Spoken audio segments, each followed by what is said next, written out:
And we are live. Welcome to the Digital Renegade podcast. I'm your host, Dashing Rogue, and with my frequent sidekick, Artistic Layman. You must change your ways and begin to fight wrongdoing instead of causing it. How come? It's a good thing, so do it or I'll have you roughed up. Oh, what's that from, Luke? Freakazoid, the lawn gnomes. Oh my god, that's dude. Isn't it like Tim Bruce, right? Didn't Tim Bruce do that as well? Who did that? I feel like it's like somebody who worked on not Stack Shock. God, I have a really weird comes to I don't know. It feels like it's like the Justice League type of guy, but like at the same time, Hysteria. Well, no, makes it's any the people who did that. It's for Animaniacs. Steven Oh, Spielberg crowd. that makes sense. Pinky in the Brain, Animaniacs, that crowd. Ah, dude, it's a golden era of television, you know? It really, really is. The WB on Saturday mornings. You know, the thing is, I don't know if you've seen these on the internet lately, but there are some certain freaking channels that will like live stream like 12 hours of like Saturday morning cartoons. And they'll just be like from random eras. So like you can like it's just a whole fucking block of like cartoons from like the 80s or the 90s, you know, Dexter's Lab and crap. I don't know if you've seen those out there lately, but I kind of want to just back them up just for the heck of it because I have this idea because I'm trying to build my own home server recently to make my own television within the network. If that makes any sense. There you go, Freakazoid. He looks like Internet memes before internet memes were a thing. Oh my god. That's what Freakazoid was way before his time. Like he didn't really belong on television. Like he's literally a character born of the internet, but the internet wasn't really a household thing. So he becomes a fucking meme, an eidolon. Jesus Christ. He looks like Lobo. He looks like a cross between the Flash and Lobo from freaking He does. You can see it, can't you? Like the freaking mohawk, wherever the hell it is. The goth makeup, the blue meanie look. And the Flash. Sheesh. But yeah, let's get started. Let's get started with what we were going to talk about tonight, because I got some stuff to talk about. Well, we talk about the tradition and, you know, how, like, I can't remember who it was on my channel who said this whole scenario of, like, the traditionalists and stuff like that was based off of, like, the same cyclic or cycle of history as of Battlestar Galactica. It honestly, this shit scares me. Like, this is some scary shit. Here we go. Play it. What's this? Oh, just play it. Okay? Because this is the next level of terror that we need to be scared of.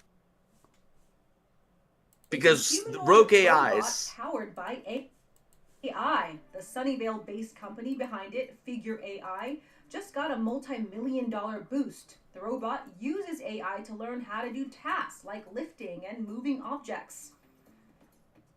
We're all very busy. Fracking toaster. A robot doing your dishes, washing your clothes, looking after your kids. Safety, you know, watching your house. It's kind of like endless possibilities. It's AI. Ooh, iRobot. How much is it? I don't know, but I kind of want to get it from my dad just to like fuck with him and say, "Don't worry, he'll take good care of you," and it'll, like, be very like passive aggressive with the humor. Let's see if I can find. But like, where are you? Oh, jeez. Will Smith. Before he and you know what's sad is that the only other robot in that whole movie that was the bad guy was the AI. So like dude, can you imagine what would happen if oh man, I was thinking these fuckers. Here's the good one. Uh-oh. Oh my god, it actually wait, play it back, Luke. Look at the face and then compare it to the one on there. Let me see. God. Oh my gosh. Just they don't have the facial. Well, they don't have the right eyes for humanism, for humanistic effect. God, they'll probably get that like that RoboCop 2 like vibe of like Kane, where he had like a digital look to him. I'm thinking more like this. This is what I'm thinking of right here. This fucker right here. Come on, don't be a dick. Jesus. I hate when the computers do this shit. Here we go. This is what I was referring to when it comes to these robots. I mean, it's getting to that point. I mean, we're in a cyberpunk dystopia, Luke. And it even has like the weird display on the face. So like it does emoji. Like, can you imagine if a fucking Cylon did emojis to you? It would be like Zero from fucking Borderlands. Which, speaking of, have you seen the trailer yet, Luke? I'm aware of it. Okay, so what are you aware of? That the woman playing the character looks too old for the part. Oh, dude, all of them look too old. I mean, they made Roland look like a cuck. I mean, he literally looks like a cuck, I guess, because you can't have like strong, empowered characters. I don't know. Well, empowered women characters, right? No, like everyone's miscast in that film. Like the only person I would even consider in that whole cast that actually would be, would actually do something good in that film, or would be cast properly, would be Jamie Lee Curtis. And yeah, I know. Oh, you hate me for that. Oh yeah, Jamie Lee Curtis is somebody who I think could actually play the character of Tannis. Let me get some water real quick. Fucking cotton mouth. The reason why is because I think she could actually pull off that type of like sarcastic but passive aggressive behavior. I think she could, and that's just Jamie Lee. That's a striking Jamie Lee Curtis. Let's see if I can get this image on here. There she is, Tannis. And how do they look in the trailer? Oh, dude, like she's supposed to look like. Let me just say this, Borderlands is a great game. I love the franchise. I really do. But it's owned by like the worst people. That seems to be the problem nowadays, isn't it? Like we have a bunch of great franchises and they're owned by all the wrong people.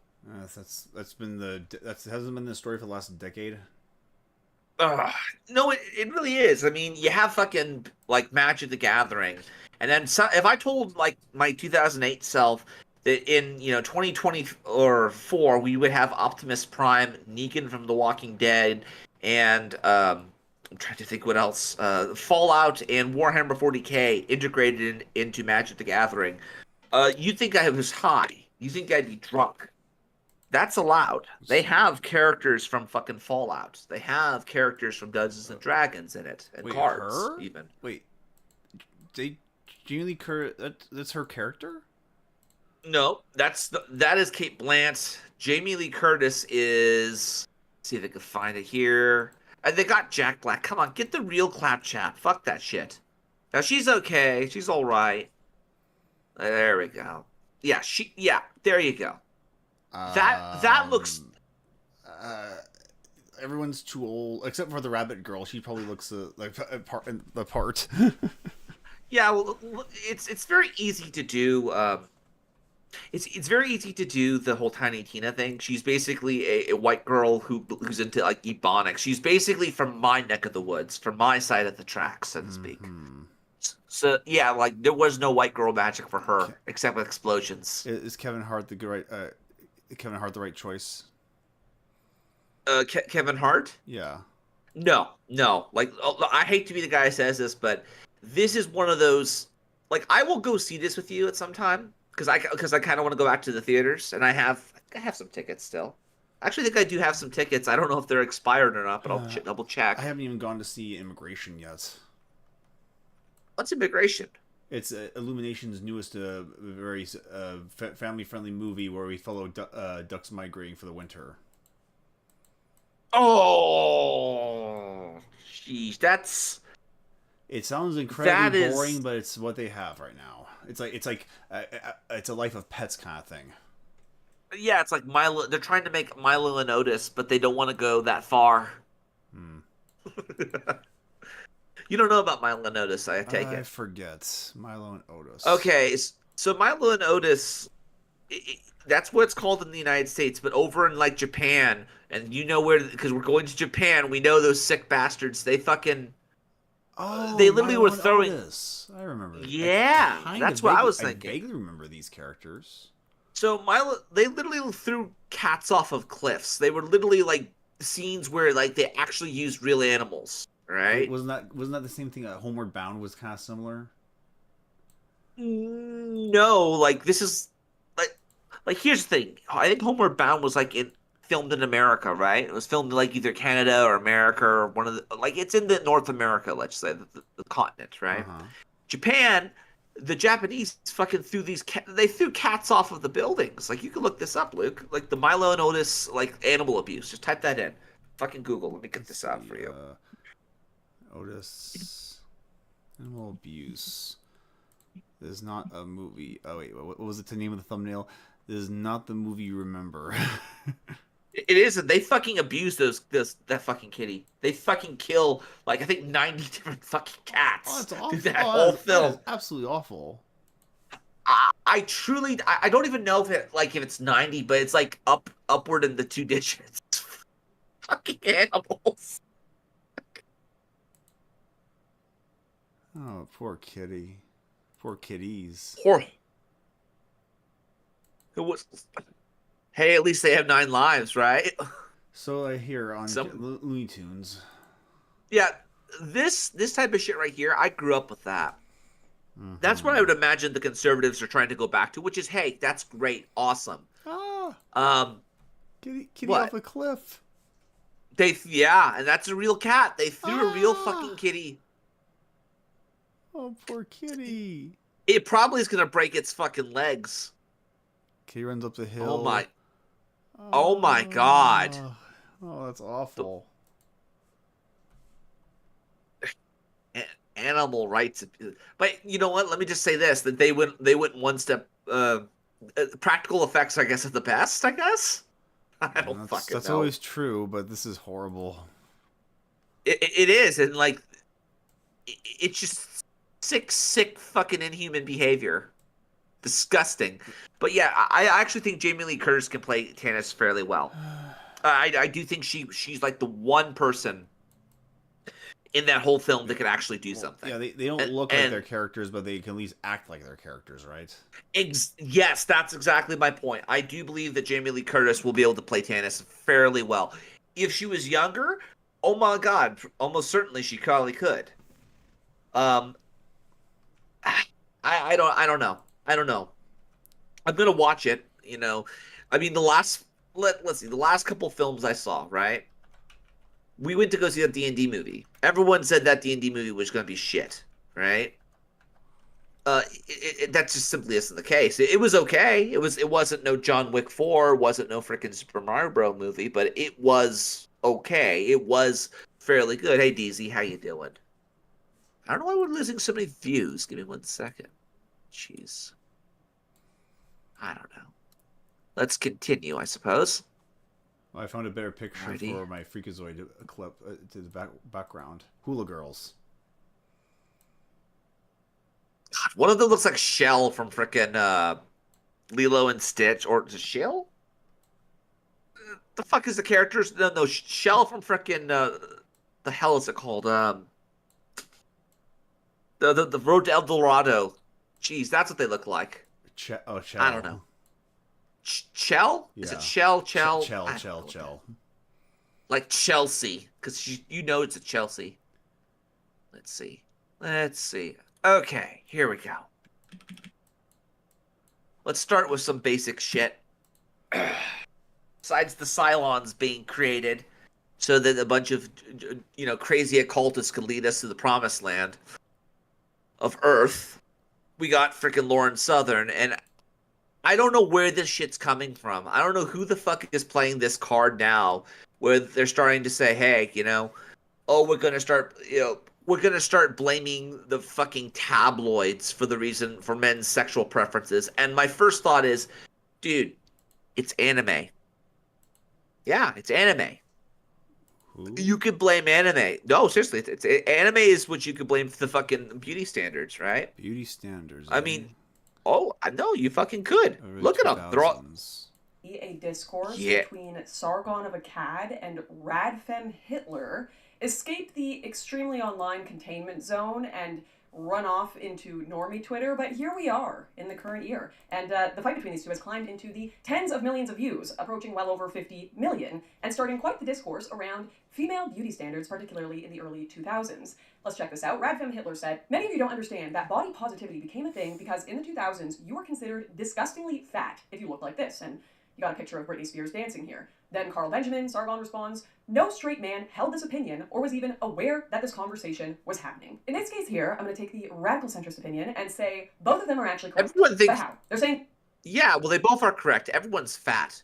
Fat women are fat. Skinny women are fat. Everyone is fat, dude. How is Britney Spears I hate in to this be the shot guy fat? How is she fat? Yeah, I don't see it. She's a little bit more, hefty. I mean, I can see her hourglass figure. How is she fat? She has a bit less. She has less of a hourglass figure than you actually might think. I mean, if you look at it, it has more of like a it's like a Slim Jim, if that makes any sense. Like her torso. Mm-hmm. It's not like you want to. I'll have to show you some chicks. Okay, keep playing it. Horrific body pressures from the media, and we're told this is what men want, and the other is men saying, "No, we never wanted this. What are you talking about?" Well, young millennial men and young millennial women experience radically different worlds, and the only way I'm going to be able to talk about this for the Zoomers in the audience is to try to explain what the media was like before mass vlogging and YouTube and all of that came about. If you wanted to discover what men wanted... AKA the world before 9/11. The world before... As a young girl, let's say you're... That 18 years old hurts, and... Luke. Well, it's true. That truly... Oh, man. Like, You're making me go back in time. Do you know what Pogo was? What Pogo.com, I think it was called, or Pogo. I feel like it was like a Flash website. I think it was a Flash website. Just starting to think about romance and dating. You didn't have 7,000 posts on the front page of r/relationships of normal men explaining what they wanted in a relationship of a woman, or vice versa. You kind of just had the tabloid papers. You had the Oprah Winfrey Show. You had Cosmo Magazine, if it was even around then. But the point is, it was all coming from the same sources, the top of the media. It was not the average person. The average person read the media spoke to them. And the media found a hell of a way to make a lot of money at that time, and it was through clickbait. Clickbait, that, mind you, could not be corrected or challenged because it didn't really have comment sections the way we do now, or response videos and video essays debunking it. So a lot of women grew up in a world where, yes, they were constantly watching women's looks just getting torn apart, and from every angle. Once again, just to reiterate, the early 2000s were a bizarre time. Even progressive leftists were calling... Which one was that? Like, what is she Which referring one was to? what? What was she referring to? Because I wasn't really too obsessed with, like, I was more interested in cartoons than anything else, so I have no idea what she's referring to. She's basically referring to how the tabloids like TMZ were talking about how fat Britney's fat bottom. Oh my god, she has a part belly. That's what she's complaining. When in reality, the situation here is, I think this is a fucking cope. This is a fucking retarded cope. This is literally saying, let's just assume that, let's settle in the middle ground. This is a middle ground arc fallacy. Okay, so, here you go, Luke. And this is just because Sargon had a spat with some guy named Hitler. Some gal named Hitler, but yes. This is a video of chicks back in the day. She looks like a fat Elvis, walking around the stage, doing things she used to do. Good old Jink Uger. Joke Yogurt, or whatever. Water buffalo. Water buffalo man. This is what a woman should look like, Luke. Right here. I sent you a link. Like a fat Elvis, walking... Compare Britney to this chick. What's this? And I'll tell you, I have a fucking taste for women. I hate to be the guy who says this, but I go for the best. I go for the cream of the crop. I go for the fucking... She is fit. Oh boy. She's not skinny, she's fit. Like, she's really fit. Indeed. Oh yes, she fucking is. That is what we go for. You talk about white girl magic. That thing just keeps giving and giving. That is what you are saving up to be, ladies. Not Britney Spears. She let herself go. This is the new This is the new joy toy on the block. Keep going, Luke. Let's see, where were we? Around the stage, doing things she used to do, but doing them poorly. There are actually, dozens, if not hundreds, of videos of Chang making this sort of commentary back in the day about how fat and disgusting and whorish women were. And these are our progressives. These were our progressives in the early 2000s. They literally had a segment on the Young Turks. Whose camel toe is that? Segment by asking you to identify the camel toe. Oh boy. Oh Okay, my so, god! Look at Oh, this this shit. is a oh yeah, Oh, look people take look at photos. them. Look how obnoxiously young they are. They look like they belong on the PBS. Jesus The celebrity Christ. is camel toe. It is a close up, so I'm off the kids if they've never seen a giant. Let's go to the picture. They've come a long way, haven't they? Oh yes, they have. I mean, Steal like logos. I'll just say it. Who looks better, classic Alex Jones or classic Young Turks? Because they kind of look the same almost. Like one looks like I don't know. Anna Kasparian in that clip looks like she's an extra on the Where in the World is Carmen Sandiego. I'm not kidding. It does, doesn't it? It has that same like. For the love of God. Take a while to guess. All right, bring me back to the non-close-up. I've had enough of the close-up. Anyways, the point is, they do videos like this all the time, just talking about how gross, disgusting, fat, ugly women were. Those were the progressives. Who cares? So when people Stop online blaming suggest, it. "Oh, women It's are always been a exaggerating, the thing. massive amount of body pressure wasn't put on you from men." Well, some men in the media certainly put it on women. Check. I'm Oh, looking at stop you. blaming! And I also think Stop it's important that blaming people in the them. conservative sphere, or any political sphere really, that want to figure out just what the hell has happened with modern women, really consider what Fucking women are saying now Samus. with Zero their Suit Samus has no when you wonder points. why are so many modern women, what are all these ills they're facing? Why are they posting so many selfies on Instagram? Why are they getting so much lip filler to be so big to the point of absurdity? Why are they Why are they dyeing their Why hair? are they, pursuing far more the material life instead of the spiritual life when they think of paths to go? Well, they were raised on a constant stream of media like this, not giving them good messages about where to direct themselves, and instead telling them to obsess over their appearance 24/7. There's a great thread from a philosophy cat on this where she says, every woman who was a teenager... Oh, dude, no! You're listening to the fucking crazy... Luke. Fucking bullshit. I'm gonna show you something, Luke. Alright. She's taking philosophy cat fucking seriously, alright? Mhm. Now, I talk to philosophy cat... I talk to the crazy cat lady every so often, right? Because I like cats and she likes cats, and we can all we may not see eye to eye because of our ideology, but we can all agree that cats are fucking based. So she posts this picture of this cat, and it's a very beautiful cat. Look at those ears. Mm-mm-mm. And then I say that's some nice fur, because it is. See, cat. She says this. What is this? A cat psychic once told me that he is very proud of his fur, so I make sure to remember to compliment him on it. That's what. Okay. That's who Lauren Southern's taking fucking advice from. So we're hitting close to the bottom of the barrel here. All right, keep going back. Freaking. Hey, Vinny, how you doing? Wow, millennial guys were really living in a totally different version of reality than us girls were. Men, just because you weren't paying attention and therefore don't remember it or didn't internalize it, doesn't mean it didn't happen. The comments on the original poster's thread are full of proof of examples where these women's weight became the subject of public mockery. Reality isn't determined by your personal level of experience. Maybe the reason a lot of you men don't remember this is because it wasn't your bodies that were being made fun of for not looking like a waif, and so it wasn't impactful on your developing sense of identity and self-esteem. And that is so true. And, if there were comments made on these shows about penis size or something, I probably wouldn't remember those because they weren't about my body. So the mass amount of commentary on women that occurred at the time, it doesn't surprise me that a lot of men don't remember. In fact, they may be watching... So what, you were innocent? You were innocent all throughout middle school and high school? You fucking weird... Like this is something... This is something that every generation goes through. And now they're basically saying, we're victims of the modern age. We're victims of the freaking internet talking shit. Like, there are certain things, like... there are certain things that back like in the 2000s, right, or 2010s, I should say, people on 4chan used to propagate. Do you know what a thigh gap is, Luke? We're gonna push YouTube's thigh gap. Is that supposedly the space between the thighs? Okay, so generally speaking, the idea is that there's supposed to be a thigh gap between a female's thighs because they don't have junk, right? Despite what the SJWs and the sex teachers tell you. But if a woman has like skinny enough legs, she'll have a thigh gap. That's what I've heard. That's like one of the few things I could think of when it comes to this type of stuff. And even then, that was on 4chan. That was not on like mainstream tabloid shit. The fact that she is throwing tabloids out there, like no one takes tabloids seriously. No one like what.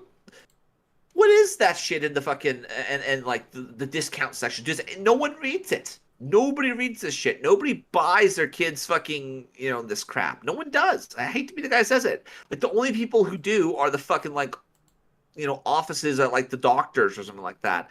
The lobbies. That's the only people who buy the tabloids. So, I personally think this is just she's getting old and she's basically trying to rationalize how fucked up things and how wrong things really went for us as a generation. Keep going. Thinking women were even laughing at it if they were genuinely thinking it's absurd to think Britney's fat or this person's fat or whatever, right? But just so you know, I'm not making this up because I remember it as well. We'll go through a few examples right here. Here's I think that's Mariah Carey, fashion victim of the week. Oops, we forgot to put Mariah Carey in our fat thighs story. Why are you fucking... Why is she listening to this stuff? Why is this now a thing? Who truly read this stuff? Did you know anyone who read this stuff, Luke? No. Do you have any, like... You don't have, like, a sister or some shit like that who would... Or, like, a cousin or something who read this shit? Can't think of a single one. Yeah, so... Is this what the girls... Like, are they all over the place in the girls' locker room? Is that, like, what I'm supposed to believe? Like, this just posted and plastered everywhere. Like, guys have pictures of, like, chicks on their wall, and you guys have pictures of, like, people talking shit to each other? Is that what that is? Keep going. No dainty butterfly. Her Vava Voom Versace couldn't be much shorter. It's barely bigger than a t-shirt. Why doesn't the suddenly single songbird just go naked? So you're fat and you're a whore is essentially the message there. Jumbo Jessica Simpson packing on the pounds in photos. And then like every People magazine, which once again as a little girl you're seeing every time you walk into a gas station with your parents to go grab something or pay for gas. It was all, Jennifer Love Hewitt, stop calling me fat. I loved this article or this tweet from Cartoons Hate Her. 2000. Now she's fucking cute. Jennifer Lard Hewitt, slovenly starlet squeezes into too small green kini, bearing her tummy tum-tum, plump porky pins and triple chin for the world to see. Next time, keep this human tub of Crisco off the beach, Jen. You know what this is? This is projection, Luke. Obviously, we don't have every... This is projection from Zero Suit Samus. She quite literally... Like, she is that person that they're accused, that they're talking about. We talk about fucking Lauren Southern the same way that we used to talk about Jennifer Love Hewitt. That's what this is. Like, apparently, Lauren Southern, I guess, black holed her video where she confessed to, like, why she got, why she left her husband, right? She black holed that video. It's no longer out there officially on official channels, but again, she's living the fucking celebrity life, and now she's wondering, like, she's trying to say, oh, it's everyone else's problem. Instead of just acknowledging that you are in a unique position in life and you're there by your own hand, she won't do it though, will she? Keep going. Clipping from every article at that time, but if I remember it, I know every other girl remembered that. So yes, women are not lying when they say that they experienced this. RFH is not lying when she says that this is where body positivity came from. Basically, the media created a problem, which was extreme body shaming to absurd levels. And then when society started talking about that problem that they created, they became the hero to swoop in and save it and created another problem, which is extreme body positivity to unhealthy levels. Oh, healthy at any size. You're obese? No worries. That's great. Please tell me she's at least going to get the Media Education Foundation. Please tell me she's going to at least mention that. What do you know? What is that? Please explain. Before the SJWs were a thing and VHS was still around, the Media Education Foundation was responsible for all this kind of SJW material. In fact, it's the main place where you can get a documentary called Mickey Mouse Monopoly, where we have Henry Giroux, the guy who was responsible for bringing Marxification to education. Oh, jeez. He was the guy. He's if I could just, I'll find some good clips of it. But you keep going. Yeah, so, like, this is the type of shit I had to compare myself to. Like people talk about fucking, let's see, here we go. When they talk about, oh, female beauty standards, this is a fucking weird one right here. Pretty white hair boys. I had to deal with these type of fucking characters because every chick liked them. Like forget the tabloids. Every chick liked anime. I hate to be the guy who says this, but that's what was going on in my time. Okay, everyone who was with me was into anime. Okay, I had to deal with basically fighting against basically He-Man. Not even He-Man, but it's like an Eidolon almost. That's what I had to deal with. Keep going. What the hell's has this? made a spectacle of innocence. I mean, it hides behind innocence in a way that allows it to separate corporate culture from corporate power. And it has a kind of romance about it that allows us in some way to treat Disney as the ultimate form of fantasy. A fantasy that never needs to be questioned. This is the guy that Marxified education, folks. Yeah. So he basically realized that the anime isn't real, and now he has to use the Gnostic deconstruct everything, and everything isn't real. It's like this Gnostic, liberation theology liberation. Oh, it's worse. He's the guy who said it's okay for kids to learn about politics in the classroom. Yeah, they have to, and despite the emotional distress it might cause them. That's weird. Like I can remember like Bill Nye and the Science Guy being funded by Disney, and like we had Queen Latifah on there. We had frickin' Penn and Teller of all people, right? Mm-hmm. This is bad. Like today, you would not have Penn and Teller. Like after Obama, you would never have Penn and Teller on that frickin' on anything with Disney's handwriting on it and her name on it. Right. Yeah. I'm noticing a theme here. It's not the people creating the problem, but the people in the media. But I also believe the men, once again, I don't think they're lying when they say, no, these were not the beauty standards that we imposed. This is not what we actually wanted. These are not a reflection of our genuine opinion. We This want is what we anime want chicks. about what men want. And I do see some conservatives suggesting, oh, it's all women putting these pressures. It's women writing these articles. Women, putting standards on other women. That's not true either. One of the main reasons that as a young girl we would believe that these standards were real was because there were men touting them at the time as well. That were media heroes. Once again, look at Cenk. That's a man saying this. Look at Howard Stern. Look at... Really? That's our standard for measurement? Look at who? Cenk Uygur? Cenk Uygur is not a man. He is a water buffalo. Goodness. You clearly have not.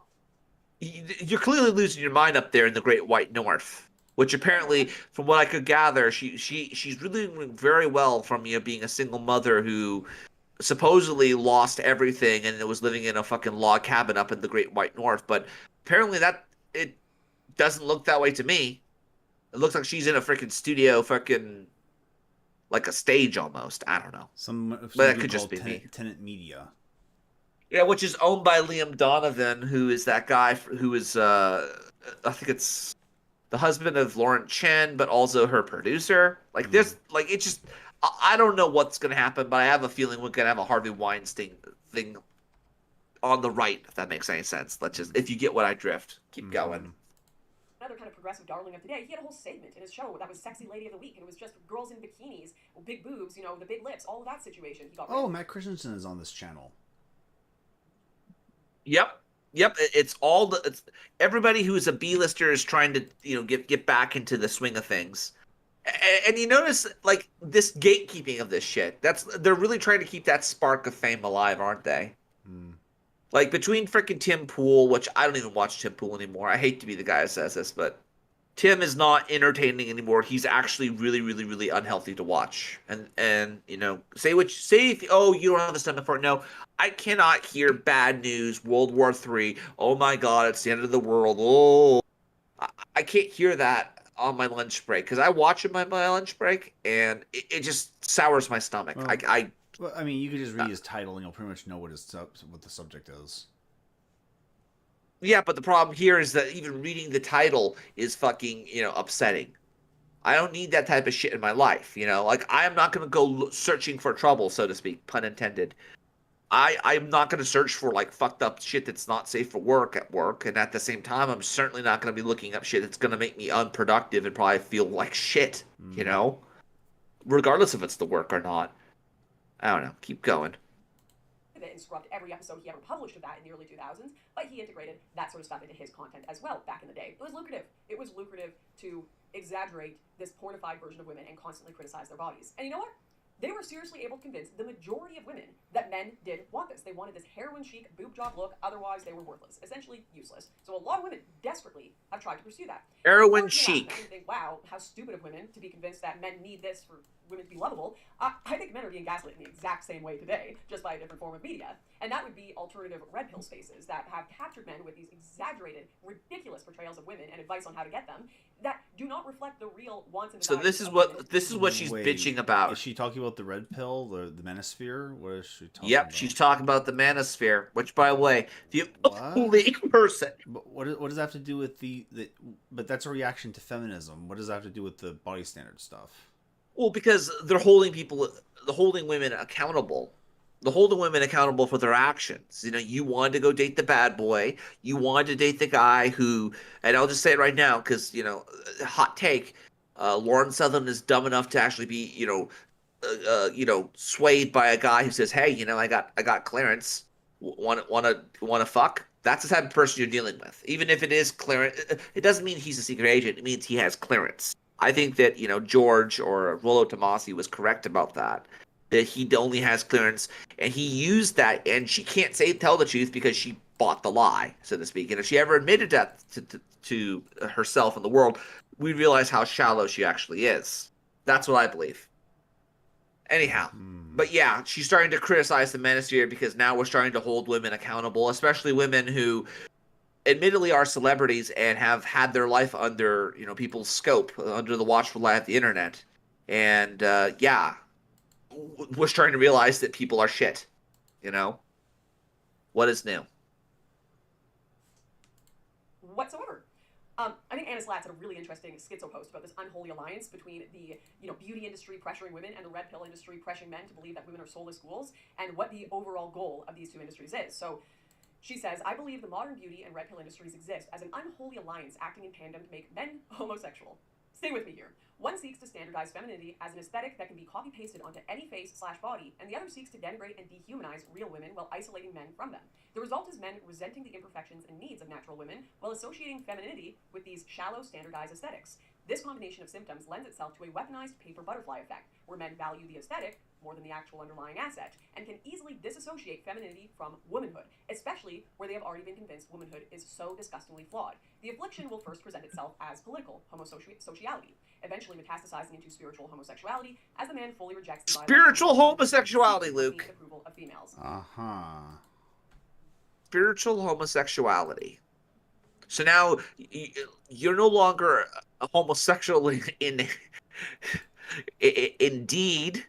You're now a homosexual, I guess, in the minds of men, I guess? I mean, that's pretty fucking gay, if you ask me. That's pretty fucking gay, Luke. Where have I heard this argument before? I heard, like, I don't remember where. It was some sort of podcast that was basically explaining how, like, certain sexuality. Oh yeah, that's what it was. Short Fat Otaku talking about safe horny and how how sexuality in certain aspects is just gay by virtue of the fact that it appeals to homosexual mindset, which is to say that it's appealed solely for pleasure. You know, get what I'm saying? Yeah, I get what you're saying. No, I got you. And so is that what this is about, the spiritual homosexuality?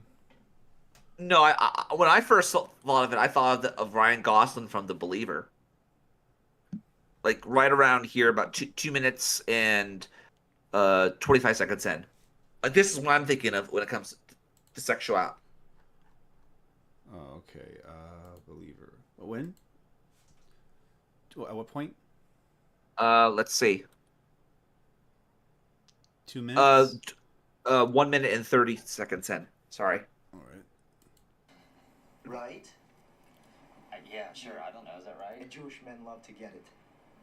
Everybody likes Talk about head. Yes, it's very pleasurable, but Jews are obsessed with it. You want to know why? Yes. Why? Because the Jew's essentially female.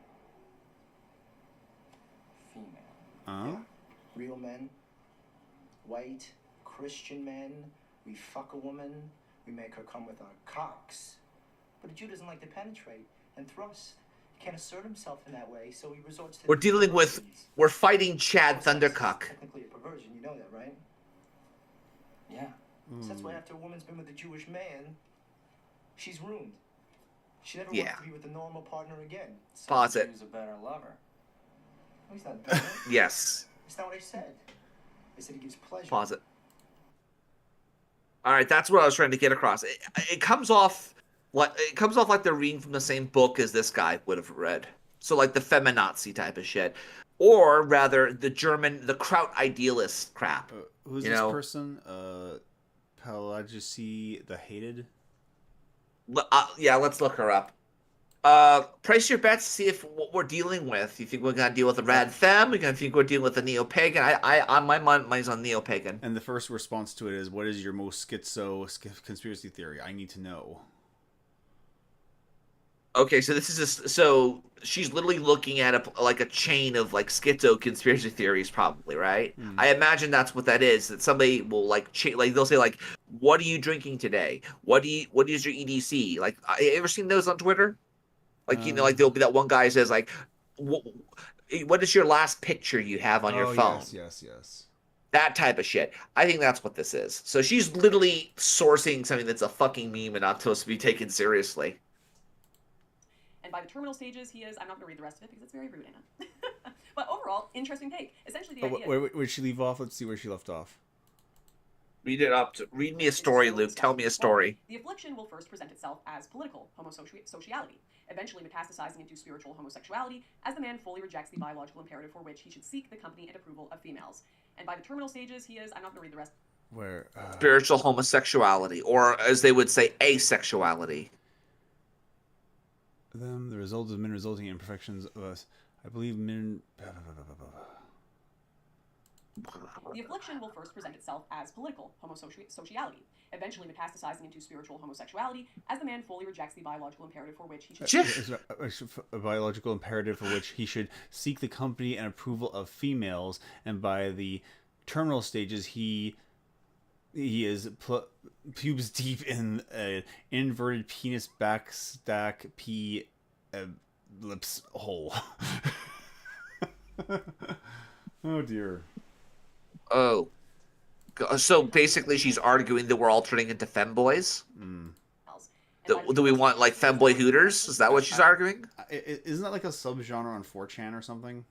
Yeah, a lot of the shit's on 4chan, and you're taking this shit serious. Like, I guess it just goes to show you that like 4chan doesn't really have an alliance when in this whole like culture war. They generally like to just be left alone and kept to their own devices. But even someone as well trained as Lauren would fucking get conned by like a stupid shit meme. I know leftists who go to 4chan as, oh, this is what conservatives believe. Like, really? I barely go on 4chan at all. I almost never. It's like the only place like to watch. Like I only go there for a few things.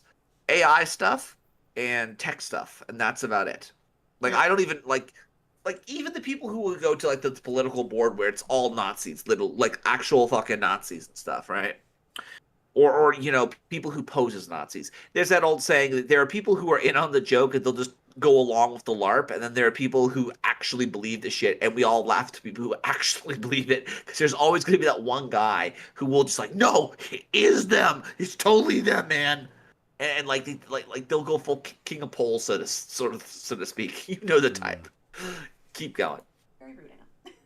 But overall, interesting take. Essentially, the idea is that you've had one side of the media portraying to the world that women's only value is in their appearance, and that is what makes a female useful to the world. And it's always this exaggerated appearance that can almost be copied and pasted through surgeries or outfits. It's all outward appearance. And then you have this other side of media that is. It's almost like you guys all became anime characters, or you fall for the anime character ideal. Like she, I mean, look at it. I've been talking about how she looks like Zero Suit Samus. Like, she's literally putting on the blue suit, and she has the freaking haircut and everything. Look, Zero Suit Samus. Show us. Zero Suit Samus. All right. Zero Suit Samus. There we go. Tell me that doesn't look like freaking Lauren right now. She literally is channeling Zero Suit Samus. I mean, she did cosplay as her once. Yeah, she kind of did. So Zero Suit's like again, she cosplayed. Like, if we're gonna talk about the stuff of what it was like to grow up in the 2000s, you blame anime and fucking the video games. You literally could blame them, because here's the thing: they're stylized, and I know more women who play fucking Metroid or video games for that matter than I ever did anyone who owned a freaking tabloid magazine, right?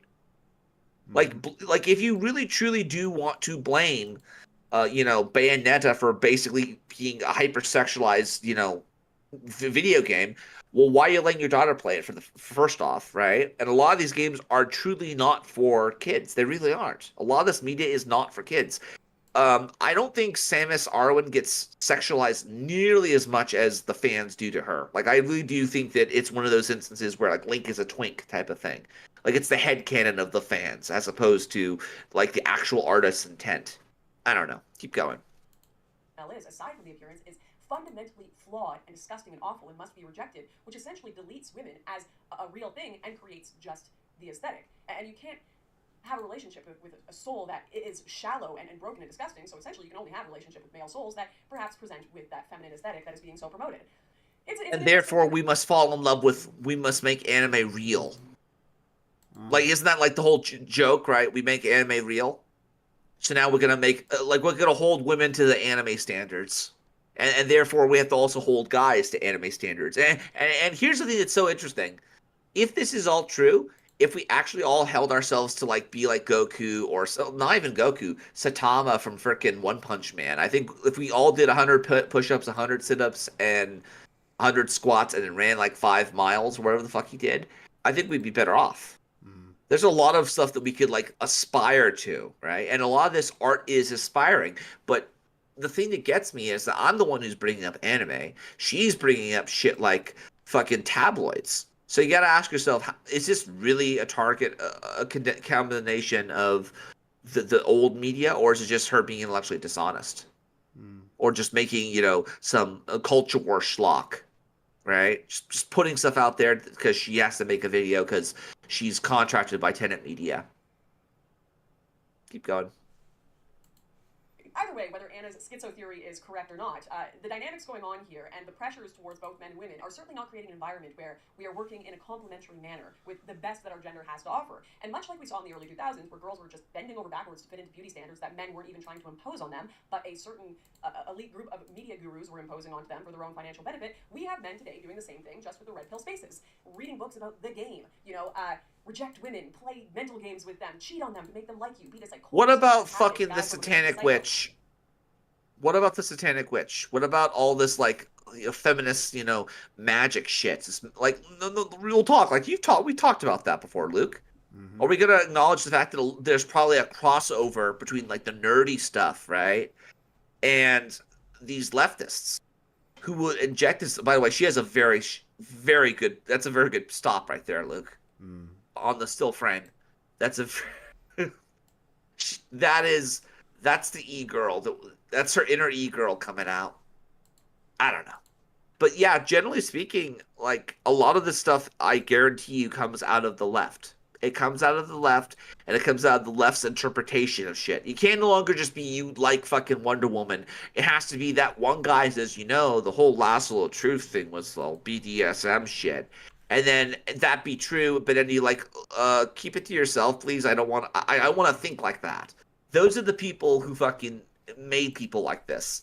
It's the fucking Alan Moores and the Grant Morrisons. Those are the ones who inflicted this idealist shit on people. Keep going. I can assure you this is not what women want.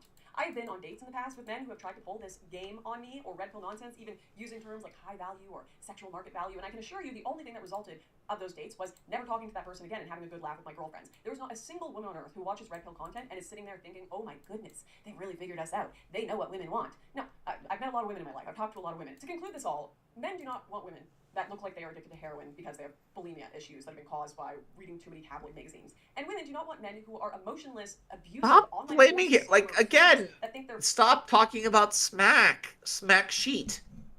That's what it is, smack sheet. It's not heroin chic, it's smack chic. That's what it is.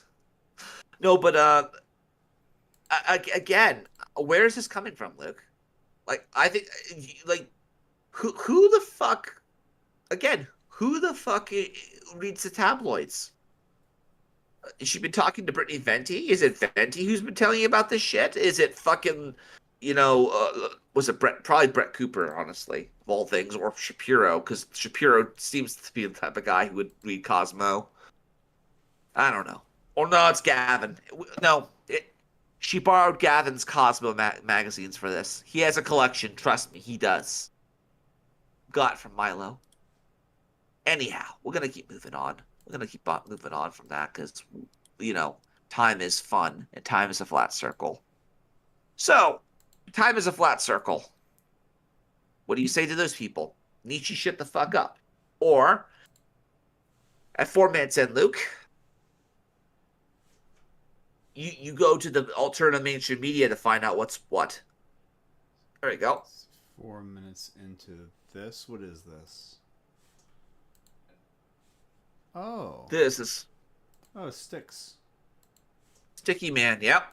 Do you think we will all have a boy who cried wolf scenario? Also, Maga Communism. Thoughts? Maga Communism does not exist. It's a grift, specifically by that one bastard out there who basically makes his living making crazy claims. Hinkle, I think, was the one. Is it Hinkle? I can't remember if it's Hinkle or not. But the idea is just to make money. He's a good capitalist, actually. Styx, he must be my necromancer. I got COVID. This is the guy. Coincident? Pause it. This is who he's talking about, the Justin Hinkle guy. You know, the guy who apparently he was dating that Dubai model, that Russian model. You know the one, right? So let's see if I can find it here. I thought the communist was a guy on Tim Pool. The Maga Oh, communist. that's the Maga communist guy. I thought he was more. I thought he was like more like a biker dude looking. No, he's not a. No.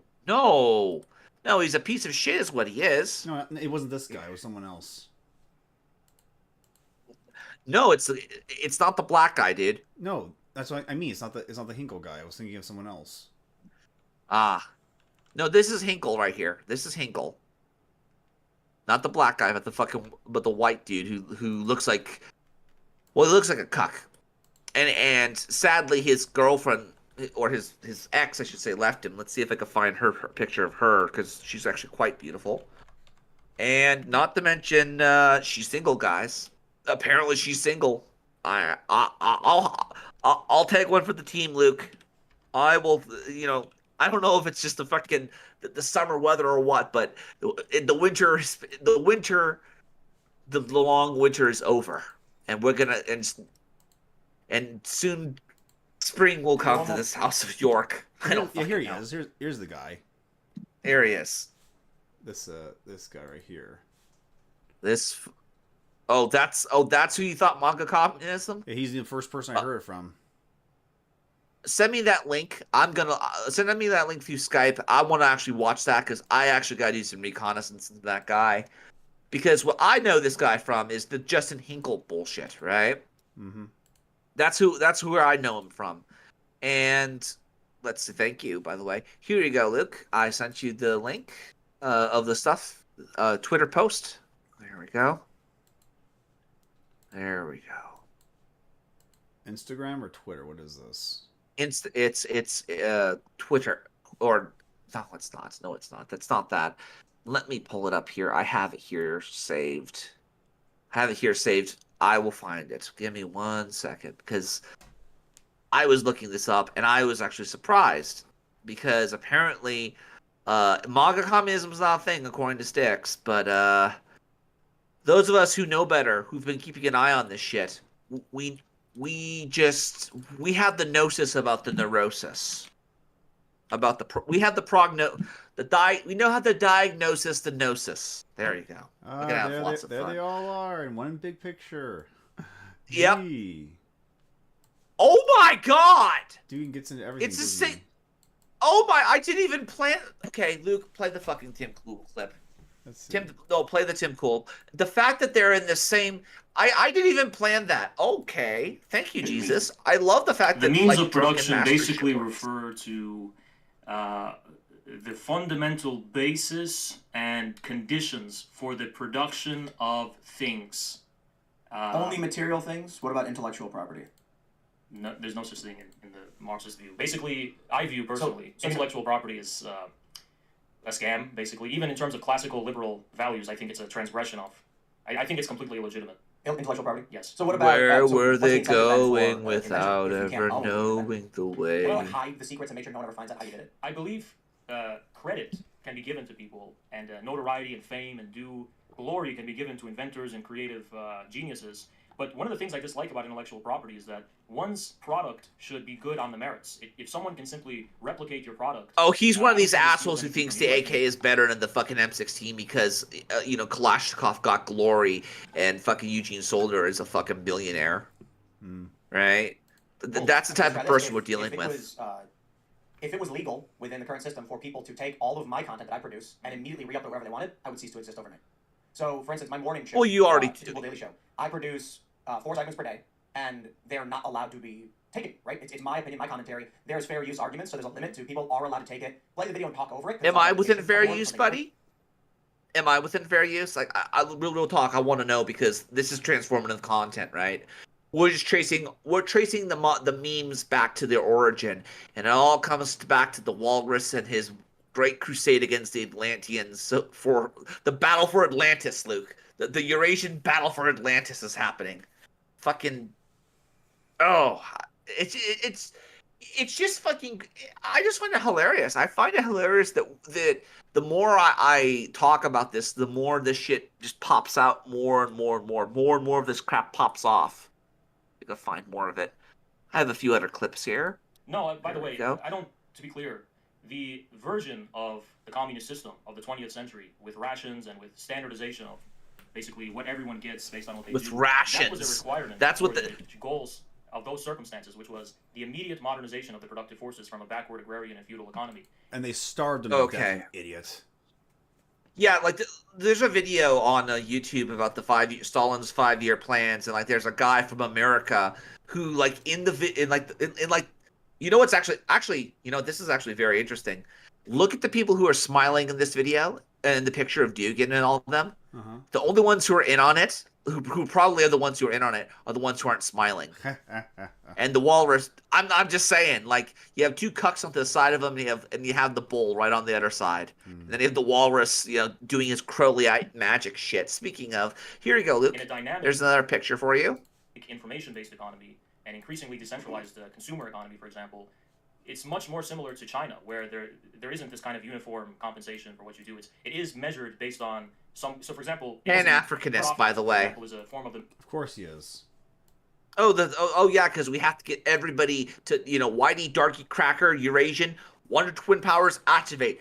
Take Atlantis. Kill call for Atlantis. Like the Hyperborean Age be a thing. That's what we're dealing with. We're dealing with people who, honestly, I think they've been LARPing way too long. There's that. I think it was. I think I told you before. There was that old saying of "Beware of old men in a field where men die young." Like I kind of want to just put that there and have it every time we see this guy and just put that there because he's kind of a fucking idiot. He still believes in like this Tumblrette white girl magic shit, and it's actually affecting the Kremlin's foreign policy. He's literally trying to build a Eurasian empire, and nobody is fucking talking about it. The people who know better, don't have a platform, and those who do have a platform are being led astray and getting fucking fluent out there and partying with Tim Pool and getting stoned with fucking Ian, right? Like what the fuck? Like what the hell's going on? Why can't the adults be back in charge? I don't know, because some of the shit that we see. Some of the stuff we see in Russia is just fucking schizo. It's schizo shit. Schizo posting. Here you go, Luke.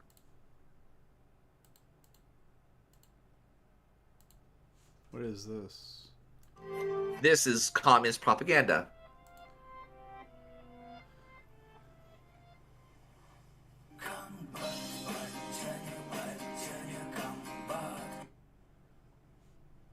What's this? My favorite ad of the Russian election cycle warns me of a future of gay Nazi Reich with homosexual ghettos that will descend on Russia if Russians don't mobilize the vote.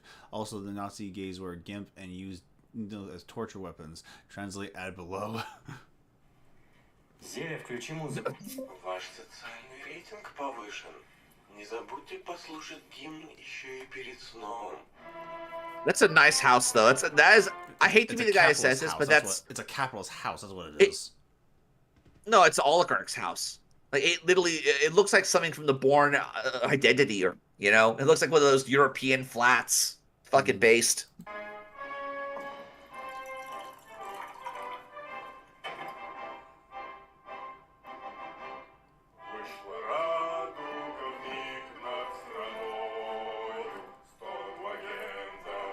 So they're basically trying to rip off Orwell because, you know, because Eurasia is always at war with Atlantia, right? Or Oceania. Mm-hmm. No pun intended. I'm just saying. Skip ahead a bit. I want to get to some action. I want to get to the point where he goes to room 101, or if we go to a timeout room, when he goes to the quiet room. That's where he's going to go. Сколько раз мы тебе говорили, что мы не мама и папа, родитель один и родитель два. Барак, если соседи услышат эти плохие слова, Barack. то они вызовут патруль толерантности. They named the kid Barack. На курсы гендерной гармонии. These people really are cucks. They have the Russian. No, you know what? We're gonna play it. We're gonna play it because he said it. The walrus said it, so it must be true. Keep playing it. Мы чудом доказали на радужном трибунале, что мы не хотели тебя. И ты у нас получился случайно. Мы же моя мама и папа. Барак, ты уже совсем взрослый и должен понимать, что у нас в стране нельзя никого называть мама или папа. Нас за это строго наказывают. We're gonna become cucks if. Как дедушку. Да. There we Только go. не дедушку, а родителя родителя. И мы 3 minutes, 20 seconds in. И сегодня... What was that? 3 minutes, 20 seconds in. This one. 3 minutes, 20 This seconds clip. in.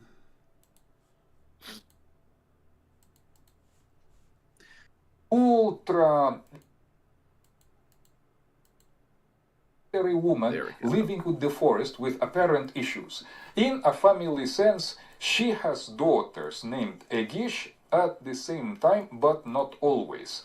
A husband thus demonizing pure femininity and also demonizing pure masculinity, like the bride stealing Kashchay or the snake. Kurinich. This is a negative character in Russian folklore. Russian society is a mix of genders. It's the masculine and feminine principle combined in a family, without excess. Without excess in ultra male, ultra rational character. Manifested in Western society or into such a wild, lonely forest, delirious, feminist extreme. They've transcended gender, Luke. They've transcended gender, and we're gonna force gender on them because, you know, that's apparently the thing. But again, this is the thing that's so frustrating. It's so easy to catch these people. They contradict themselves constantly. We see it, we show it to the world, and nothing gets done about it, you know? But they'll fucking run their mouth about fucking, we're gonna crack down on the homosexuals and the gays, which is just an excuse, by the way. Let's just be frank with ourselves. They just want to crack down on everybody because if it looks bad, if it doesn't makes Russia look bad, we're gonna crack down on it, even if it is TMZ. Go back to the video on Twitter. Which one? Twitter. What did we miss? What did we miss with this? Why? Oh my God! Wait, what the fuck? Oh, this escalated quickly, Luke. Holy shit! What is this? Okay. This is someone in prison in the Nazi prison, the gay Nazi prison. Someone looks like that Morg guy. That guy looks like Morg. They got Morg. Fucking Morg. He was in on it the whole time. You're Nikolai Makovich, and I'm this name only Mikhail's father's name. This is a fucking sexploitation film. This went into a German dungeon porn real fucking quick. Leader of the rebellion movement. What's his name? The Anal Virgins. Today is a great rainbow of evolution. We shall free our society of great sexist. Although get business, that's dirty talk. With the help of electrical Should we be watching this, Luke? This is a political ad? This is a political ad. They literally are sent him to Club Wonder Sex from fucking Eurotrip. Here it is. With the help of electrical phallus, we shall penetrate your heart and stop it with electricity. Just oh my God! You guys behead me or something. Why must it always be with the back? Oh man, Nikki, proceed. Nikki, my name's Nikki. Be a man. Do your thing. However, real men don't do it this way. Here we go. Here we go, Luke. This is what we're dealing with right here. This, like, it literally is this. What? It's literally right. I would say 1 minute in. This is what you're dealing with. They literally are ripping. I don't know if it's like because of Russian culture's like a couple years, 20 years behind. Like I can remember like growing up in 2000s, we talked about how the Russians loved the 80s. Like they were stuck in they liked Huey Lewis and shit. Oh, yeah, Euro Trip, right? I remember this. Like 1 minute. 1 minute in, yeah. Oh boy. Oh, this went wrong really. Oh no, the safety word.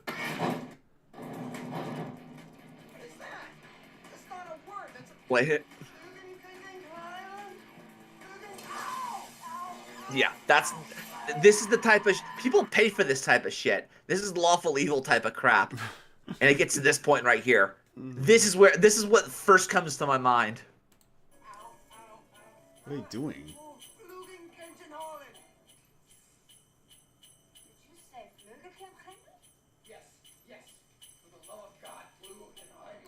What the heck were they doing? They were being. Apparently, this is in the Netherlands. This is where Styx's wife is from, right? We're gonna get to her too, because we will. Pagans get the bullet too. Okay, widows get the bullet too. Keep going.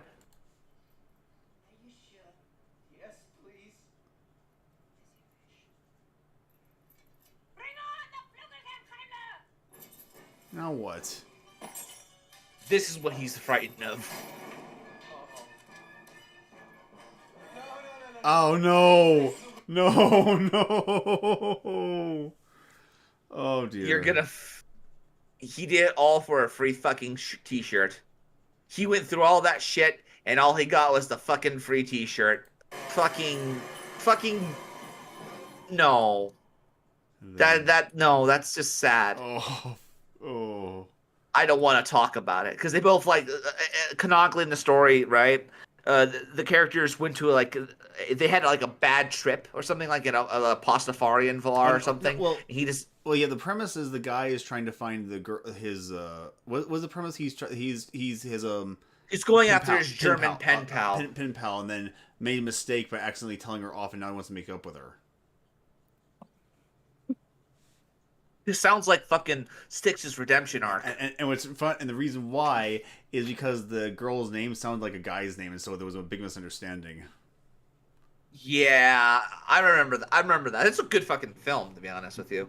And they even predicted like the creepy foreign rape guys on the train. You know, they predicted that shit. Oh. And then, of course, there's the exchange rate, right? Even freaking V. Monroe was talking about the exchange rate being a meme and how apparently Tucker doesn't understand that shit. I don't know. So let's see what else we got here besides the freaking escalation of the Nazis with their Flügelhabenwaffen, whatever the fuck, the Waffleheimer shit. Rainbow Nazis. The Rainbow Nazis. Well, apparently, since we're talking about the Flügelhaben, apparently the Krauts are catching up with the rest of us because the Krauts are great at making SMGs and fucking assault weapons, but they're not, and very good fashion, by the way, and good cars, but they're not very good at intel. Play it. Oh dear, what's this now? Well, this is this. Nyquist with another edition of Friends and Enemies. I'm in the United States and my co-host Alex Benish is in Germany. We're going to talk about Russian occultism and how it interlinks to everything. And perhaps the person to mention first of all is Alexander Dugin, the Russian so-called philosopher. Dugin refers to himself as a philosopher, and he's accepted as such, but he's really just an instrument of Russian strategy. He's sometimes described as Putin's brain, but as we discover in his writings, Dugin wants to bring about the end of days, which is so isn't Dugin kind of the Evola of the Russia?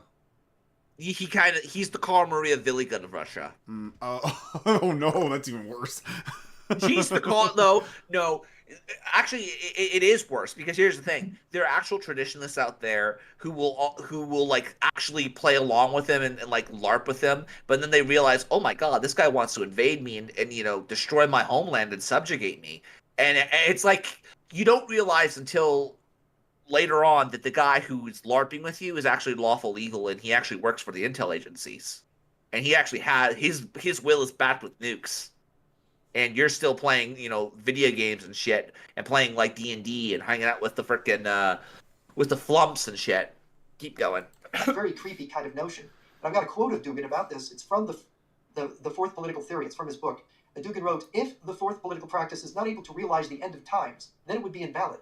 The end of days should come, but it will not come by itself. This is a task. It is not a certainty. It is active metaphysics. It is practice." He almost says it's magic, right? Mm-hmm. It's occultism. Where did Dugin get this end of days thing? Well, he was part of something. The end of days was the grand objective of something called the Yuzhinsky Circle. From whence he emerged long ago. Yeah. It was a circle in Russia. It was a group of... Oh, yeah, we talked about them.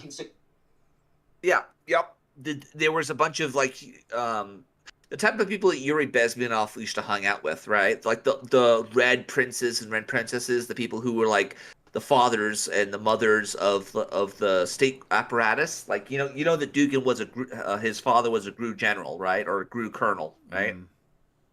So he had, like, intel ties and stuff. He comes from an aristocracy, red aristocracy, right? So the red aristocracy would have access to archives, even like they would have access to stuff, but the normal people would not have access to. So like they'd have access to like Western media and crap like that, but only to a certain degree, right? They wouldn't be able to listen to the latest Beatles album unless, of course, there was something to it, right? There was something they had mod privileges, let's say. In the Soviet server, if that makes any sense. Right. Keep going. 60s, working to bring back the antediluvian golden age. They would follow in the footsteps of Nimrod in the construction of a Tower of Babel. In fact, Dugin has attempted to intellectually link all cultures and traditions according to the formula of what he calls traditionalism. This is kind of a borrowing from Julius Evola. Good old only Orange the Western Julius, tradition, debunked as liberalism, is excluded from Dugin's Russian project. According to Dugin, the Atlanticists, that's the West, must be destroyed and their territories absorbed. Okay, so this is Dugin, and of course, it's no accident that Dugin is one of the foremost voices advocating the invasion of Ukraine. He's been violently anti-Ukrainian from the beginning, and he's advocated this as part of the last war of the world island. Of course, the world island is North America. Okay, there's the Great War for real this time. Yep, it's the war to end all wars. Oceania versus Eurasia. Again, quite like this is new. This is a rerun. This is again, but all this has happened before, and all this will happen again. So say we all. We started with Cylons. We're gonna get fucking traditionalists, right? And of course, the little peninsula connected to that island is Western Europe. So, but Dugin tries to appeal to traditional Christians, but he's actually an occultist. And I knew a Russian who knew him back in the 80s. He was not just an occultist; he was a Crowleyite. That is, he was a follower of Aleister Crowley, the British Black. Yep. So maybe that was an introduction. And the fact is, Tucker Carlson, when he interviewed Putin in Moscow, actually met with Dugin in Moscow. And there's a video clip on YouTube of this glowing Alexander Dugin talking about how wonderful, how he met and agreed with Tucker Carlson. And of course, Tucker Carlson was a Grateful Dead fan. Why don't you tell us about that a little bit, what that means? Well, there are interesting studies out there from academics that look into the new right-wing movement. I mean, they always call themselves the new right-wing that's been happening for decades. But as Pause it. Point, these new... Pause it. This is very important for people to understand. What we have to understand here is that we haven't seen that particular video yet. And until that video surfaces, I don't want to take Dugin at his word. Why? We already know that the Walrus' great master strategy is to get us involved in a civil war in the United States, fighting each other so we can be Finlandized and isolated, so we cannot bolster NATO when the Russians try to take Europe. That's the whole reason behind it. So until Tucker either confirms that he spoke with Dugin or releases that fucking data of the interview, I don't want to hear any lip out of this shit. I don't want to hear it. Again, I wouldn't put it past him to lie about this shit. Okay, and for all we know, they had coffee for like 5 minutes, and that was considered an interview. You have to understand, he wants us to fight, and Tucker very well might be one of us. But I highly doubt it, because the stuff that he was doing was either stupid or just bad journalism. Going around, look at the money look at how easy it is to buy groceries. Well, how much do people spend on groceries? Well, what is the average income? How much do they spend on groceries? You know how much they spend, Luke, on groceries in Russia? How much? 30% of their income. 30% of their income goes into groceries. And that's to buy like what Tucker was buying. Most of those fuckers are living off of Cheetos and fucking, vodka. No joke. They're not eating good in the neighborhood. There's a potential to eat good in the neighborhood, but the cost of living is so fucking high that it's practically 30% of their fucking paycheck goes to it. It's not a lot. It really isn't a lot, and they get, I think, like 50K a year. Not even 50K a year. Like it's the purchasing power of the ruble is not what they think it is, unless of course you compare it to the exchange rate of the almighty dollar.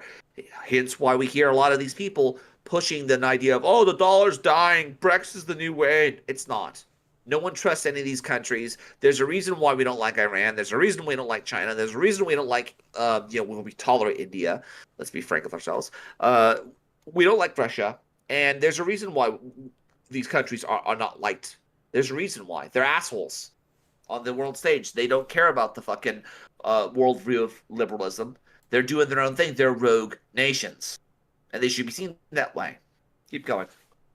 Right-wing guys getting into psychedelic drugs, and so they're trying to achieve a re-enchantment. Okay, so when the Enlightenment happened, the age of reason, and we figured out machines, and we figured out chemistry, and we figured out biology, we figured out what causes diseases and how to defend against it. A lot of people hated reason, and they thought of this as a disenchantment. There's also these German terms for it, the Entzauberung. Okay, Of course so there are. like you take the magic out of everything, or you keep people away from the magic, right?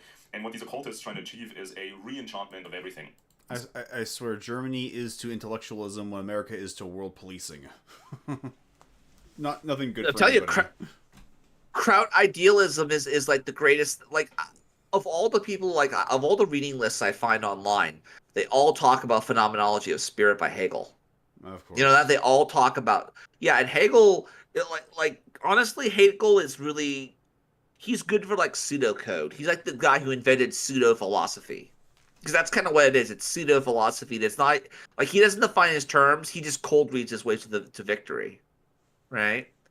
So if you want to talk about like abstract concepts, like what is beauty and what the beauty looks like, Phenomenology of Spirit is great for you. But if you actually want to like talk about beauty standards and shit, no, you're not going to need Phenomenology of Spirit. You're going to need like actual data, like heroin chic, as Lauren Southern would talk about, or Samus Aru, whatever the fuck her name is. Keep going. So there's the speculation out there. I think that's when, for example, the podcaster Joe Rogan talked about Tucker Carlson, because we know Tucker Carlson was a fan. Tucker Carlson was a fan of these 1960s rock bands, like the Grateful Dead. So was I. Heavily into LSD and various occult philosophies and practices. And so the question, of course, is: Did Tucker Carlson at some point get into psychedelics himself? Did he get into occultism himself? And when it comes to and like so many other new right-wing people, the famous people we talked about. What's this guy called again? Jordan Peterson. Jordan Peterson has talked about these very themes, the re-enchantment. We need to get people back to the old ways, and this will make people healthy and happy and all this stuff. And when we talk about Dugin, Dugin can claim to be an Orthodox Christian, but the situation in Russia had been complicated because when Christianity was introduced in Russia, this was the Eastern Roman Empire type Christianity, and of course, not just Christianity came to Russia. Also, these ancient mystery cults came to Russia. And the people in Russia, they were already into shamanism. They were into old-style paganism, all kinds of stuff. There's even influences from India and Asia. And these academics, like, I have this name here, and I read his book just the other day, Christopher McIntosh. He says that the Russian language itself is close to Sanskrit to a degree. And so Dugin... So, you know what that means, Luke? You know what that means? What does that means that, well, we get to reinterpret what that actually means. We get to go, like, just like how, like, Christians will often go into, like, the Greek, and they'll go back into, like, the Hebrew when it comes to certain words. You will have traditionalists who say, no, government is slavery. Gubernade, man. Gubernade, which means, government. It means to govern. It means to yoke. It means to bind. It literally is slavery. And you'll get people who will basically go into the sovereign citizen Voca ideology or Voca etymology sort of shtick, where they'll have sovereign citizenship type of crap. But imagine that on like a more political level. We'll say, well, we get to interpret this. You're incorrect. We have the correct interpretation of your word, and you're using it incorrectly. So I get to define what beauty is, and you're wrong. I have the holistic worldview that is correct. And you don't, and if you have a competing worldview, you're incorrect. That's what that is. in the Orthodox Christian realm, but this bleeds into all this other stuff, this older stuff that he's really interested in. I mean, at some point, I mean, Dugin was trying to he was trying to get into all sorts of occultism, even Nazi occultism, and he would try to find the common ground. He wants to create a worldwide movement. This is supposed to be cross-border, international, and he doesn't care if you're into this one particular brand or the other particular brand. He doesn't care as long as the common thread is part of it. And so that's how you get this new right-wing global occultist movement, this re-enchantment. And I have this one. Dugin is a very, Charles Upton. Where we get to LARP as Space Marines and we get to fight the hordes of chaos. And don't worry, the hordes of chaos totally aren't, the bad guys, right? Like, and even then, it's problem, acts, and solutions. So the best thing to do is not to play. Or at least if they're going to play D&D, you show up with your fucking SMG and you mow them foam the fuck down, Mm. Like they show up with fucking swords, you shoot them. You actually show up to war with an actual rifle, Mm-hmm. Unless, of course, you're in California, and then get whatever you can get, I don't know. Keep going. And Upton was the guy that wrote this great book on UFOs called The Alien Disclosure Deception. But Upton pointed out that Dugin there's this inconsistency in Dugin because Dugin's Christianity is basically a lie. Yes. It's not honest. And it goes back to the Ujinsky Circle. As a political philosopher, Eric Berglund would say, you could say that he was dedicated to amenitizing the Gnostic Eschaton, right? And God, in the sense of being Luke, it all comes together, doesn't it? It's like, oh yeah, it's all coming together. Yeah, it is, isn't it? I think we're at some point gonna have to go out and do some political activism. We're actually gonna have to hit the streets and do some real journalism, Luke. Mm. It'll be like the Blair Witch Project all over again. Indeed. Oh boy, I don't know. The Blair Walrus Project. I don't know. But again, a lot more people are talking about this now, and I've been talking about this for a long time, as long as I've discussed it. But my God, it is this whole like. Thank you for sharing that guy with me, Luke. I did not plan that at all. That was like an actual discovery, and right before my eyes. Hmm. Thank you for being an eye and ear for this show, because you actually may have saved us, because a lot of these Eurasianist cunts are hanging out with Tim Pool. A lot of these motherfuckers are actively, subverting people from within and subverting the culture from within. And you're going to, they're doing what Yuri Bezmenov said. Don't bother with leftists. Aim higher. Reach filthy rich movie makers and TV stars. People who can look into your eye and tell you a lie. Those are the people who are the best recruitable by the KGB. But also the type of people who are recruitable, and there's a parallel as well. Here you go, Luke. These are the type of people who would follow this guy. These are the same type of like a lot of this occultist crap is just mental gymnastics for those who need mental gymnastics. Here you go, Luke. Where is this? What's this? This is the type of mindset.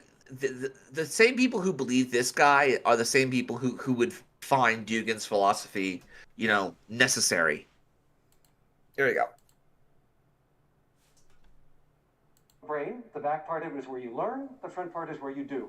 Knowledge, performance, knowing, doing. And ADHD splits them apart. I don't care what you know, you won't use it. You can be the brightest kid in the world, not going to matter. So you are not the Brahmin. I am. And by the way, Tucker Carlson also has been using that term Brahmin a hell of a lot more. You noticed it too, haven't you, Luke? You don't really follow. Yeah, Honestly, so I barely follow him. I follow him here and there, but between him and Glenn Beck, I think on his Glenn Beck show, he was talking about how we have Brahmins in this country. We have Brahmins. I'm like, dude, stop playing the traditionalist card. You're what? Yeah. Keep going. Keep going. Because you can know stuff and you won't do stuff. That's a serious problem called a performance disorder. So what we know about ADHD is it's going to put all 5 of those levels at risk because it interferes with all 7 executive functions, and you're going to have time blindness. And you won't be able to aim your behavior toward the future, to care for yourself as effectively as other people are able to do. You have intention deficit disorder. You have a disorder of performance, not knowledge. You know what to do, but can't do it. You have a disorder of the when and the where, not the what and the how. Your problem is not with knowing what to do. It's with doing what you know. What does that mean? It means that all interventions must be out at that place in the environment where you're not doing what you know, to help you show what you know. I have to create scaffolding around you to help you do this. Because you're just so incapable. You're just so incapable of thinking for yourself. You need a spiritual leader or a medicine man like Jordan Peterson to come and tell you how to rescue your father from Monstro the whale, right? You need Alexander Dugan to tell you how to get rid of those evil Atlantean thoughts out of your psyche and purge yourself of your evil soul. You need people like that. You can't do it on your own. How it's learned helplessness at the end of the day that enables these type of cult leaders and whatnot. Wolf from Pepper saying a lot of stuff in the chat. He says social conservatives are very susceptible to traditionalism and authoritarian tendencies. It is very appealing to them because they think that they will be able to shape society as they see fit. Exactly. I'll tell you this right now, Luke. Like, I was talking to one of my Catholic friends about you and I do fencing, right? I was talking to him about it, about hanging out with pagans and Protestants, and he said, what? He said, oh, you should probably stop hanging out with those people because the Protestants will lead you astray. I'm like, well, what about the pagans? Like, are we gonna talk about he was more concerned about the priorities were told, yes, I should be in church, and I have been going to church a hell of a lot more lately. But at the same time, these guys are blind to so many fucking things around them. I got told today in church, in the Catholic Church, that they have Satanists who will literally go to churches and try to disrupt things. Like, they'll literally try to subvert from within. Type like they're like a foreign asset trying to subvert and destroy churches. I don't know where they're getting these notions about the world, but that simply just isn't the fucking case. Yeah, you might have a few edgelords running around trying to shit up the place and basically, talk about Jesus and dinosaurs, right?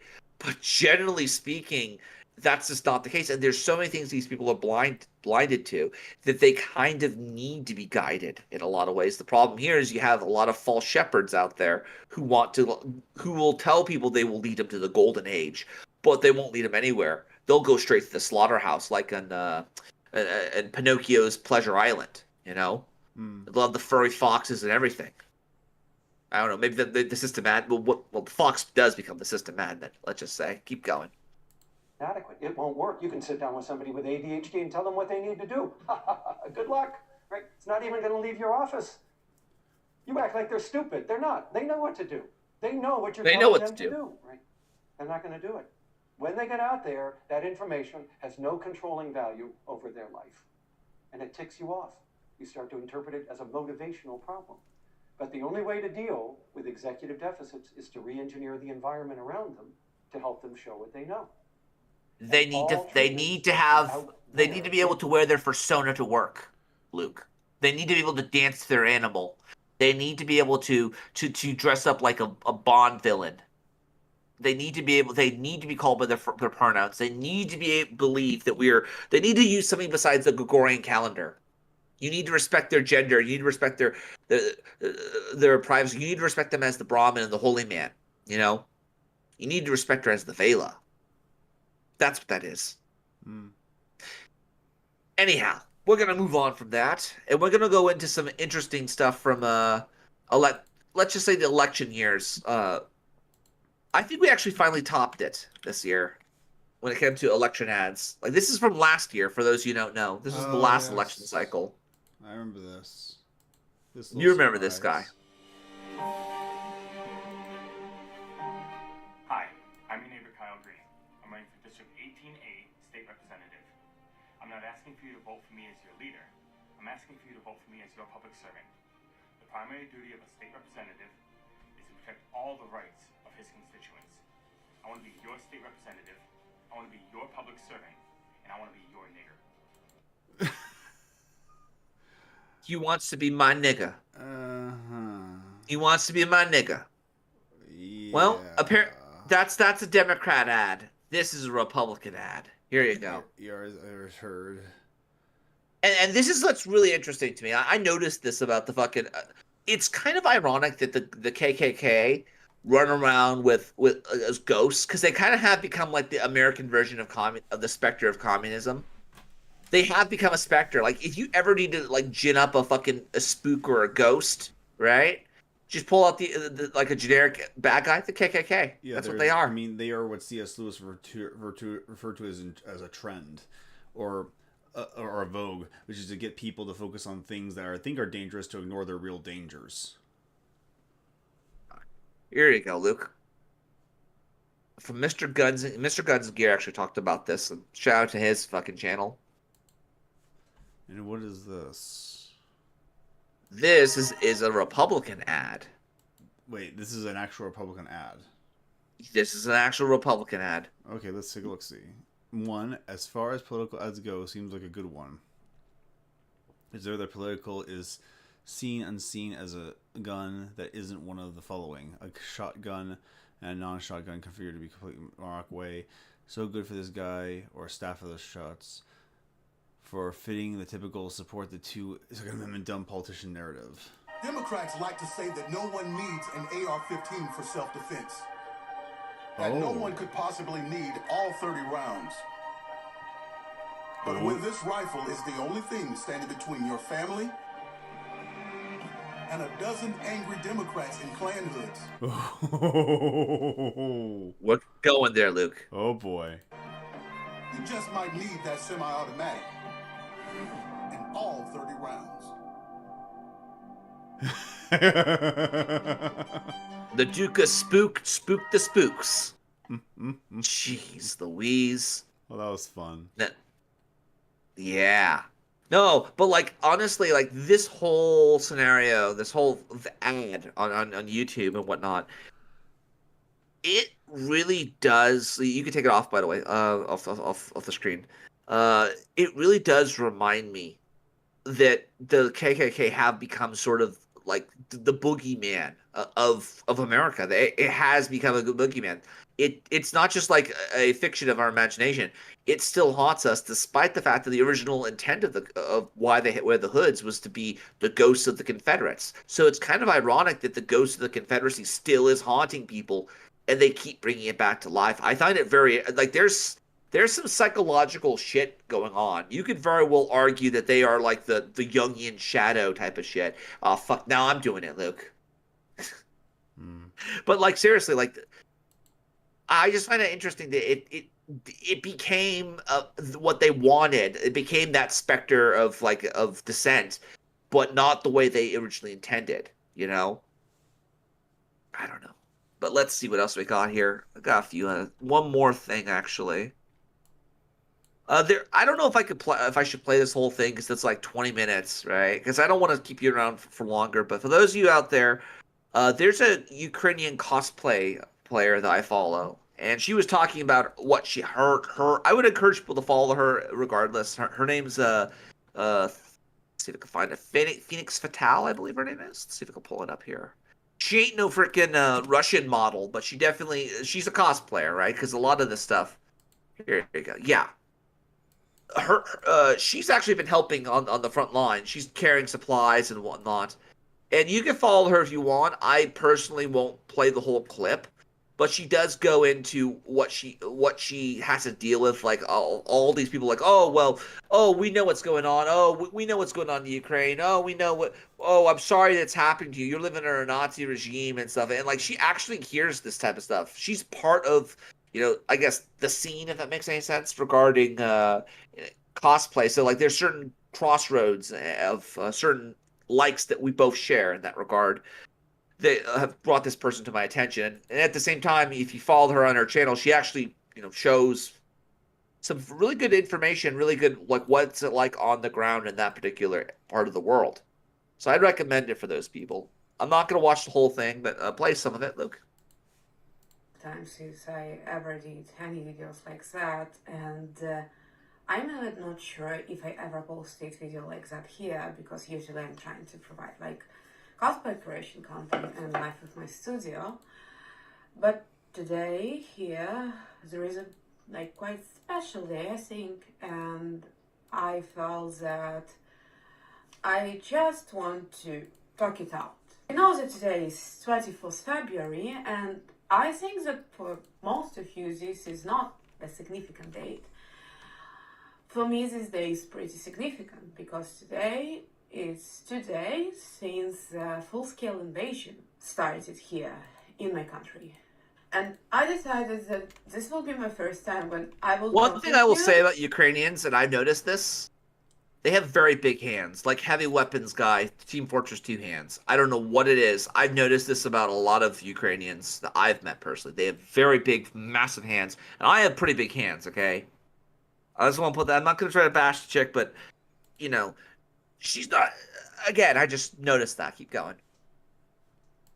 As it is, that it will be long, it has no script. I just want to share something with you. I just want to talk it out. I just want to know that this is part of my life, that I'm not sharing it with you that much, but it really affects my life a lot. And I am honestly speaking a lucky one who never saw that I will become problematic because of the traumas that I've been dealing with. Every time when I mention where I am from, people tell me that they are very sorry about everything that happened to me, and that there is a fucking huge list of but that I need to deal with, that I need to be professional about. People will try to educate me about stuff which is happening at my country. People will try Go to subscribe tell to me her. that we are responsible for this attack. And imagine they telling this to me, and when I say, no, you are not right, because I'm living here, because She reminds me of a I've seen hobbit. it, because I've seen that with my own fucking eyes, they will tell me no, because I read an article, because I watched some video of some guys that never ever been in Ukraine, and then because of that, I know better than you. And I need to be somehow professional about these people. I still remember some funny moment. I think it was at some convention. Some random man just told me that, hey, but this is happening because you've been kind of bullying, I don't know the proper word, oppressing people from Russian-speaking people in Ukraine. So you deserve everything that's happening with you. And I think this is so funny. I used to be a Russian-speaking person. I've been speaking Russian my whole life. I come from Russian-speaking family. And the fun fact that I still speak Russian, not because someone just told me that I can, but because I feel a complete disgust towards this country and this language. I still use it from time to time, and we all still use it, but I see that even my mother, who was born in Russia, has tendency to switch to Ukrainian. I think the worst thing here is that I understood is that it sounds horrific, but this is a privilege. I was privileged for almost 30 years of my life. I never realized that I've been living in a very peaceful, in a very privileged world that just been taken from me 2 years ago. And I don't know, will I be able to get this privilege back? And I know that dealing with people with trauma is very hard. There was a story about a friend whom I used to have, and I've been contacting with him since the beginning of the invasion. I think he hears pretty everything. He's been hearing how I'm losing my mind, how my mother is losing her mind, how we're escaping. He's been, listening all of that. I just been sharing with him, instantly everything. He was one of... So yeah, we're not going to play the whole thing, but that gives you an idea. Again, I would recommend people follow this. If you already have people who are, let's say, in that neck of the woods, if you have Polish cosplayers and stuff, believe it or not, those people probably can give you better sources of information than any of the shit that you would find on Tim Pool or on the alternative mainstream media, because they're actually there on the ground. They are cosplayers first, and then, or because they didn't have to be Ukrainians first, right? They didn't have to be their nationality first, but because Little Monkey in Moscow decided to spurg out and, follow the Walrus's antediluvian fucking Conan fanfic, right? Now they have to deal with this type of shit. Now they have to live with the fact that there are people who are dead and dying, and people talk about no brother wars. Tell the monkeys that. Tell the Soviet Union that, or the Soviet boomers that, right? So anyhow, that's pretty much. I just wanted to point that out there. And again, links in the description to the whole video if you want to follow her. I would recommend it. She's really good at her art and craft, so to speak. She's a great cosplayer. But I was following her anyhow, and I just noticed that a lot of the people I follow are from that part of the world, so I figured I'd share this. But anyhow, Luke, I'm gonna wrap it up here. Luke, any final thoughts? Just one. I gotta play it right. Hey, who wants some pot roast and cola?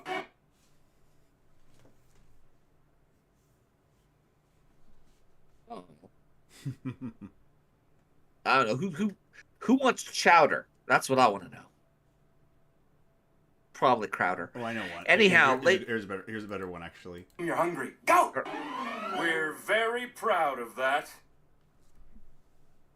Yeah, being hungry and being able to satiate your hunger, that's like, I'll just say it. We've been going through some hard times, but keep in mind we've all had 3 square meals every day, every year. We've had we're not going hungry here in America. Anyhow, ladies and gentlemen, be good to one another. Take care of one another. Remember, saving the West is a side quest. This is the Renegade podcast out.